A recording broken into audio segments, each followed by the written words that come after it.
হাই বন্ধুসকল আপোনালোকক Assam update YouTube চেনেলটোলৈ স্বাগতম জনালো ডিসি তিনিচুকীয়া ৰিক্ৰুটমেণ্ট 2024 জিলা উপায়ুক্ত তিনিচুকীয়াত পদ মুকলি হৈ আছে জিআইএছ এছিষ্টেণ্টৰ পদ মুকলি হৈ আছে ইয়াৰ কাৰণে ৱাক ইন ইন্টাৰভিউ হ'ব 45 বছৰলৈকে এপ্লাই কৰিব পাৰিব আপোনালোকে এডুকেশ্যনৰ এপ্লাই প্ৰসেছ আমি সকলোখিনি ভিডিঅ'টোত আলোচনা কৰিম চাই থাকিব ভিডিঅ'টো শেষলৈকে আৰু যদি চেনেলটোত নতুন আহিছে ভিডিঅ'টো লাইক কৰি চেনেলটো সাবস্ক্ৰাইব কৰি ল'ব এনেকুৱা ধৰণৰ আপডেটবোৰ পাই থাকিবলৈ গতিকে চাই থাকিব ভিডিঅ'টো শেষলৈকে আমি সকলোখিনি কথা অতি কম সময়ৰ ভিতৰতে আলোচনা কৰিম ডিস্ট্ৰিক্ট কমিশনাৰ তিনিচুকীয়া জিলা উপায়ুক্ত তিনিচুকীয়াত পদ মুকলি হৈ আছে লাষ্ট ডেট হ'ল 11/1/2024 অৰ্থাৎ 11 জানুৱাৰী 2024 ৰ লাষ্ট ডেট ডিস্ট্ৰিক্ট কমিশনাৰ তিনিচুকীয়াত 4টা জিআইএছ এছিষ্টেণ্টৰ পোষ্ট খালী হৈ আছে যিকেইটাৰ কাৰণে আপোনালোকে ৱাকিং ইণ্টাৰভিউত যাব পাৰিব DC Tinsukia recruitment 2024 name of post GIS assistant total post ওলাইছে ইয়াত 4টা ডিউৰেশ্যন অফ এংগেজমেণ্ট এটো 11 মান্থৰ কাৰণে হ'ব অৰ্থাৎ 11 মাহৰ কাৰণে আপোনালোকে কৰিব পাৰিব ইয়াৰ কাৰণে পে কৰা হ'ব পাৰ মান্থ অৰ্থাৎ প্ৰতি মাহে দৰমহা দিয়া হ'ব 25000 টকা ফিক্স স্যালাৰি থাকিব eligibility criteria of DC Tinsukia recruitment আপোনালোকে এলিজিবিলিটি ক্ৰাইটেৰিয়া সমূহ চাই লওক এডুকেশ্যন কোৱালিফিকেশ্যন ইয়াৰ কাৰণে কি লাগিব আপোনালোকে চাই লওক বয়সৰ সীমা বিচৰা হৈছে 21 বছৰৰ ওপৰত 1/1/2023 তাৰিখে 45 বছৰ অধিক নহয় মানে 21 বছৰৰ পৰা আপোনালোকে 45 বছৰলৈকে এপ্লাই কৰিব পাৰিব আৰু ইয়াৰ কাৰণে অহৰটা কি লাগিব মানে এডুকেশ্যন কোৱালিফিকেশ্যন ভূগোল ভূতত্ত্ব গণিত ভূ ইনফৰমেটিক্স পদাৰ্থ বিজ্ঞান কম্পিউটাৰ বিজ্ঞান বা আনুষংগিক ক্ষেত্ৰত জিআইএছ আৰু ৰিমোট সেন্সিং বা জিঅ' ইনফৰমেটিক্স সাৰ্টিফিকেট বা ডিপ্লোমা লৈ স্নাতক ডিগ্ৰী লাভ কৰিব লাগিব আপোনালোকৰ এইখিনি কোৱালিফিকেশ্যন থাকিব লাগিব আৰু ডিপ্লোমা থাকিব লাগিব আৰু লগতে গ্ৰেজুৱেশ্যন কৰা হ'ব লাগিব আপোনালোকৰ অথবা এমটেক এমএসসি জিআইএছ আৰু remote sensing geoinformatics MCA MA M ভূগোল ভূতত্ত্ব গণিত পৰিৱেশ বিজ্ঞানত জিঅ' তথ্য বিজ্ঞানক বিষয় হিচাপে লৈ বা জিআইএছ ৰিমোট সেন্সিং বা ভূতত্ত্ব বিজ্ঞানৰ প্ৰমাণপত্ৰ বা ডিপ্লোমা আপোনালোকৰ থাকিব লাগিব এমটেক কৰা বা এমএসসি কৰা হ'ব লাগিব আৰু ইয়াত যিখিনি দিছে সেইখিনি কোৰ্স কৰা হ'ব লাগিব ৰিমোট সেন্সিং বা ইয়াৰ যিকোনো এটা জিঅ' ইনফৰমেটিক্স বা এমচিএ এমএ এম ভূগোল ভূতত্ত্ব গণিত পৰিৱেশ বিজ্ঞানত জিঅ' তথ্য বিজ্ঞানক বিষয় হিচাপে লৈ বা জিআইএছ ৰিমোট সেন্সিং বা ভূ তথ্য বিজ্ঞানৰ প্ৰমাণপত্ৰ বা ডিপ্লোমা আপোনালোকৰ থাকিব লাগিব এইখিনিৰ ভিতৰত যিখিনি ইয়াত উল্লেখ কৰা আছে ইয়াৰ ভিতৰত আপোনালোকৰ এটা থাকিব লাগিব তেতিয়াহে আপোনালোকে এপ্লাই কৰিব পাৰিব বাঞ্ছনীয় অহৰটা জিআইএছ সফটৱেৰ যেনে ArcGIS QGIS Global Mapper বা অন্যান্য উদ্যোগৰ মানদণ্ডৰ প্ৰয়োগত দক্ষতা থাকিব লাগিব জিআইএছ সফটৱেৰ বা যেনে ArcGIS QGIS Global Mapper বা অন্যান্য উদ্যোগৰ মানদণ্ডৰ আপোনালোকৰ দক্ষতা থাকিব লাগিব স্থানীয় তথ্য বিন্যাসসমূহৰ সৈতে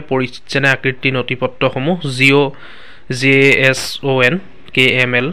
আৰু সমন্বয় ব্যৱস্থাপনালীৰ বিষয়ে আপোনালোকে জানিব লাগিব পৰিচিত হ'ব লাগিব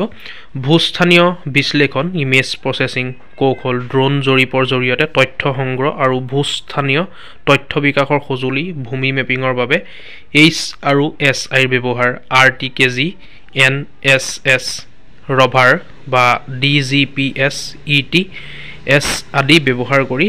মডেম জৰীপ কৌশলৰ জ্ঞান আপোনালোকৰ থাকিব লাগিব উল্লেখ কৰা নলেজ বা জ্ঞান আপোনালোকৰ থাকিব লাগিব ইয়াত যিখিনি উল্লেখ কৰা হৈছে ফলপ্ৰসূ যোগাযোগ আৰু দলীয় কামৰ দক্ষতা আপোনালোকৰ থাকিব লাগিব স্বতন্ত্ৰভাৱে কাম কৰা ক্ষমতা আৰু ফলপ্ৰসূভাৱে কামবোৰক অগ্ৰাধিকাৰ দিয়া জিআইএছ সম্পৰ্কীয় ভূমিকা বা ইণ্টাৰ্ণশ্বিপৰ পূৰ্বৰ অভিজ্ঞতা পছন্দ কৰা হ'ব যদিও বাধ্যতামূলক নহয় এটো নহলেও হ'ব অভিজ্ঞতা ন্যূনতম অভিজ্ঞতা আপোনালোকৰ এবছৰ এক্সপেৰিয়েন্স থাকিব লাগিব কৰ্ম অভিজ্ঞতা থাকিব লাগিব তেতিয়া আপোনালোকক প্ৰেফাৰেন্স দিয়া হ'ব জিআইএছ ৰ ওপৰত কামান থকা RCCC প্ৰশিক্ষিত প্ৰাৰ্থীক অগ্ৰাধিকাৰ দিয়া হ'ব জিআইএছ ৰ ওপৰত যদি আপোনালোকৰ কামান আছে RCCC থকা প্ৰশিক্ষণ যদি আপোনালোকে লৈছিলে তেতিয়া আপোনালোকক প্ৰেফাৰেন্স দিয়া হ'ব দক্ষতা আৰ্ক ডেস্কটপ আৰ্ক প্ৰ অকুকেড গ্লোবেল মেপাৰত এইকেইটাত আপোনালোকৰ দক্ষতা থাকিব লাগিব অৰ্থাৎ এক্সপেৰিয়েন্স থাকিব লাগিব দক্ষতা MS Word Excel PowerPoint Google Docs স্প্ৰেডশীটত দক্ষতা আৰু অসমীয়া হিন্দী আৰু ইংৰাজী ভাষাত সাৱলীন হ'ব লাগিব ইয়াৰ কাৰণে আপোনালোকৰ কম্পিউটাৰ নলেজো থাকিব লাগিব আৰু এইবিলাক জানিব লাগিব আপোনালোকে PowerPoint Excel এনেকুৱা ধৰণৰ আৰু হিন্দী ইংৰাজী এইবিলাক টাইপিং কৰিব পাৰিব লাগিব আপোনালোকে ভালকে জানিব লাগিব কম্পিউটাৰৰ বিষয়ে How to apply for Tinsukia requirement? Yakane apply can I koribo sai lok. Interested and eligible candidates may appear in the walk-in interview as per the schedule mentioned below. Apnalok mo koisu yakane apnaloke walk-in interview jabo laibo. Date 11/1/2024 অৰ্থাৎ 11 জানুৱাৰী 2024 দিনাখন যাব লাগিব 11টা বজাত পোৱাকৈ 11টা বজাৰ আগতে যাব যাতে 11টা বজাত পাইগে ভেন্যু হ'ল মানে স্থান হ'ল আপোনালোকে চাই লওক ডিষ্ট্ৰিক্ট কমিশ্যনাৰ তিনিচুকীয়া কনফাৰেন্স হ'ল চাৰ্কুইট হাউচ ইয়াত আপোনালোকে এইটো এড্ৰেছলৈকে গুচি যাব যিসকল ইণ্টাৰেষ্ট হয় এপ্লাই কৰিব বিচাৰে মানে ইণ্টাৰভিউটো আপোনালোকে দিব বিচাৰে সেইসকলে যিসকল এডুকেশ্যন কোৱালিফিকেশ্যন মিলে এইটো এড্ৰেছলৈকে গুচি যাব মই যিটো ক'লোঁ ডিষ্ট্ৰিক্ট কমিশ্যনাৰ তিনিচুকীয়া কনফাৰেন্স হ'ল চাৰ্কুইট হাউচ এইটোলৈকে গুচি যাব আৰু কি ডকুমেণ্টছ লগত লৈ যাব লাগিব চাওক আপোনালোকৰ কি ডকুমেণ্টছ প্ৰয়োজন হ'ব documents needed in the interview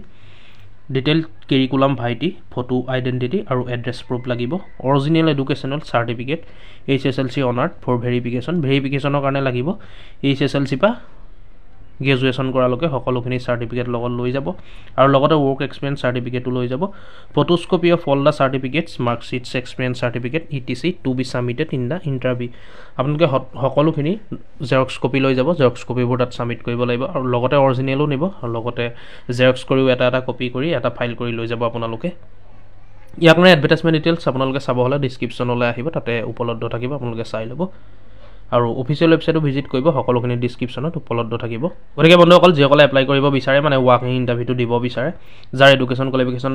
মিলে এইটো এড্ৰেছলৈকে গুচি যাব মই কৈছোঁ আৰু 11 তাৰিখ এইটো মনত ৰাখিব 11 জানুৱাৰী 2024 গতিকে বন্ধুসকল ভিডিঅ'টো আজি ইমানে আছিলে যদি চাই ভাল পালে লাইক এটা কৰি ল'ব আৰু কিবা সুধিবলগীয়া থাকিলে কমেণ্ট কৰিব এনেকুৱা ধৰণৰ আপডেটবোৰ পাই থাকিবলৈ আমাৰ আছাম আপডেট ইউটিউব চেনেলটো ছাবস্ক্ৰাইব কৰি ল'ব ধন্যবাদ জয় অসম